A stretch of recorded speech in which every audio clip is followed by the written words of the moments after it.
Et le César de la meilleure actrice de troisième plan est attribué à Jocelyne Pochelet pour sa composition intensément spectrale et indocile dans Tant qu'il restera des dimanches gris en Lozère. Putain, encore une qui va chialer sa race en remerciant sa grand-mère et sucer la bite à son manager. Non mais c'est relou quoi, putain, c'est tout le temps les mêmes conneries. Ouais, ça pue de la gueule les Césars. Ouais, ça pue de la gueule les Césars. En même temps, on fera peut-être pas mieux. Ah ouais, c'est ce qu'on va voir.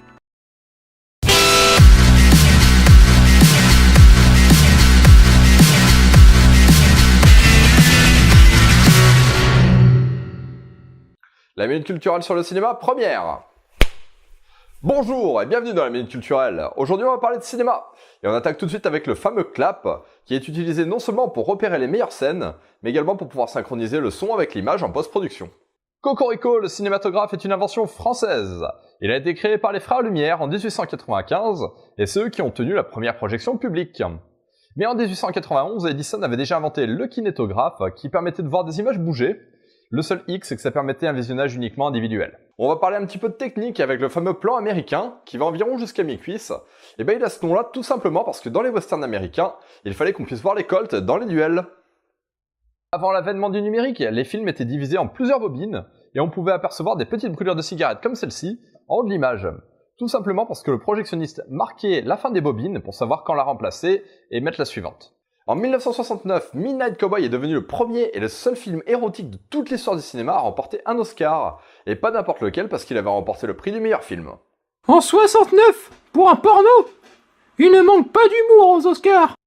Dans les films américains, les personnages ont souvent le même numéro de téléphone, et ce n'est absolument pas un hasard, car tous les numéros entre 555 100 et 555 199 sont réservés uniquement pour le cinéma et les séries télé. Le nom des Césars vient tout simplement de celui du sculpteur qui a créé la fameuse récompense, et celui des Oscars, ce serait une bibliothécaire de l'Académie du cinéma qui aurait reconnu son oncle Oscar en voyant la fameuse statuette. Et en parlant d'Oscar, le record de statuettes engrangées par un seul film est de 11, et ils sont plusieurs à se partager le privilège puisque Titanic, Ben-Hur et Le Seigneur des Anneaux, Le Retour du Roi ont tous les trois gagné 11 statuettes. Le célèbre panneau Hollywood n'avait à la base aucune vocation cinématographique, il était là uniquement pour vendre les terrains immobiliers de Hollywoodland qui étaient juste à côté. Et en 1978, il a fallu rénover les lettres et de nombreuses célébrités ont mis la main au portefeuille, notamment le rocker Alice Cooper qui a racheté le dernier O, ou Hugh Hefner, le patron de Playboy qui lui avait racheté le Y. Et c'est également le plus grand panneau publicitaire du monde car il mesure 107 par 14 mètres. Lorsque l'on parle de Hollywood, on pense souvent qu'il s'agit du premier producteur de films mondial. Eh bien absolument pas, car l'Inde et le Nigeria sont bien devant les États-Unis en matière de production cinématographique.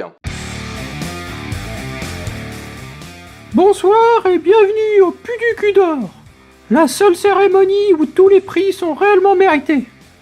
Le premier Pu du cul d'or est attribué à Avatar, qui est le film qui a le plus rapporté, mais aussi celui qui a été le plus téléchargé illégalement.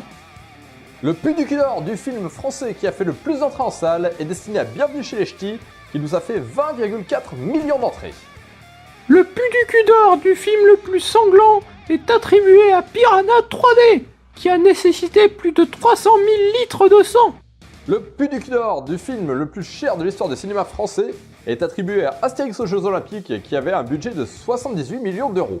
Putain, mais arrête de récompenser des films de merde. Le Pu du cul d'or du film qui a le plus rapporté en tenant compte de l'inflation est pour Autant en emporte le vent. Le Pu du cul d'or du meilleur youtubeur. Mais ta gueule, y'a que des losers qui font de la merde sur YouTube. Oui, bah nous aussi on est sur YouTube, je te rappelle. C'est bien ce que je dis. C'est la fin de cet épisode sur le cinéma, j'espère qu'il vous aura plu, et n'oubliez pas que la culture c'est comme les blockbusters, il en faut pour tous les goûts. Même si jamais vaut mieux aimer Interstellar que Transformers. D'ici là, portez-vous bien et à bientôt. Je vais quand même te féliciter parce que pour une fois t'es resté correct, et en plus t'as donné des bonnes infos. T'inquiète, je me rattraperai au prochain épisode. D'ailleurs, on pourrait faire un truc sur les curés pédophiles, alcooliques et consanguins en Auvergne.